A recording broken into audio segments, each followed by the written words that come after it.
How concerned should we be that many of the people who are pushing this violent extremist point of view are pushing it based on allegations of election fraud?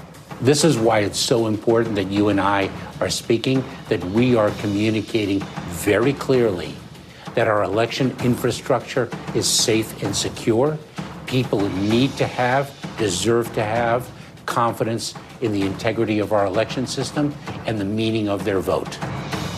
Chief Justice Correspondent Pierre Thomas with that important assurance from Homeland Security Secretary Alejandro Mayorkas. Our team has been traveling the country speaking to election officials who suddenly find themselves the subject of threats and intimidation, all while they work to keep the election process and themselves safe. Here's ABC's Terry Moran.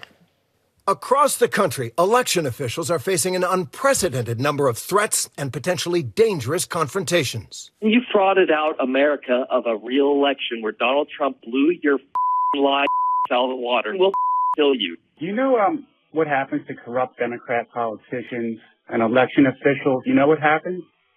They learn firsthand, the hard way, why the Second Amendment exists. Already, armed poll watchers in tactical gear have been monitoring ballot boxes in Arizona, raising the specter of conflict and even violence in the election. President Biden this week pleading with Americans in a way no president has had to do in generations. There's no place for voter intimidation or political violence in America, whether it's directed at Democrats or Republicans. We got an inside look at how elections officials in some states are trying to keep the process and themselves safe. In Adams County, Colorado, County Clerk Josh Ziegelbaum had to overhaul his workplace. So this is headquarters. Yes, this is the elections office. This area has changed. It's more secure now than it was? Correct. And there's panic buttons? There's panic buttons Each underneath. clerk has an...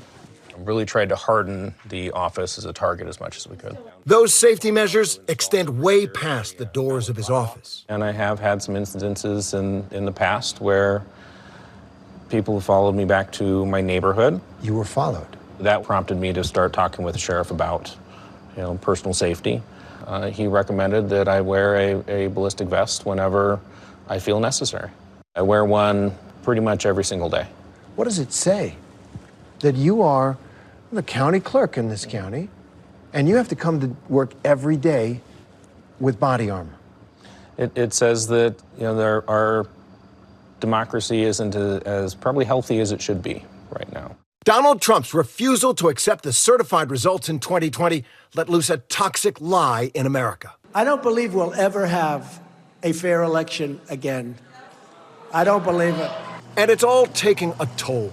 In Nevada, at least 9 out of 17 counties have seen their top election officials resign, retire early, or decline to seek re-election. And in many states, law enforcement officials are sending stern reminders, as Philadelphia District Attorney Larry Krasner did this week. Extremists of any type who are pondering, interfering in any way with a free, fair, and final election better be warned. But sometimes the best medicine is transparency. Stephanie Ferris joined the Adams County Clerk's office just after the 2020 election. I am very proud of this job. I came to Adams County as a skeptic because of what I'd seen on the news and in the media, and I was very rewarded or very excited to find that there are so many quality checks, almost redundancies that we do to ensure the vote and to ensure the quality of the vote. Interesting. So you came into this job thinking you can't really trust elections, or there's something wrong with them. Right. Yeah. How does that happen? All of the bad things that you see. How in the world could that happen? And how do you feel now? Oh, it's almost an impossibility that those things could happen. Somewhat hopeful there. And Terry Moran now joins us. Terry, what are the consequences for these poll workers? It's very real for poll workers. Obviously, a lot of them are scared. But more important, in some ways, for the country, in many places, there are shortages of poll workers now because people don't want to get involved. These people, most of them are volunteers, retirees, and that will mean longer lines in some places. In some places, they may consolidate precincts, and that means some people may not get to vote.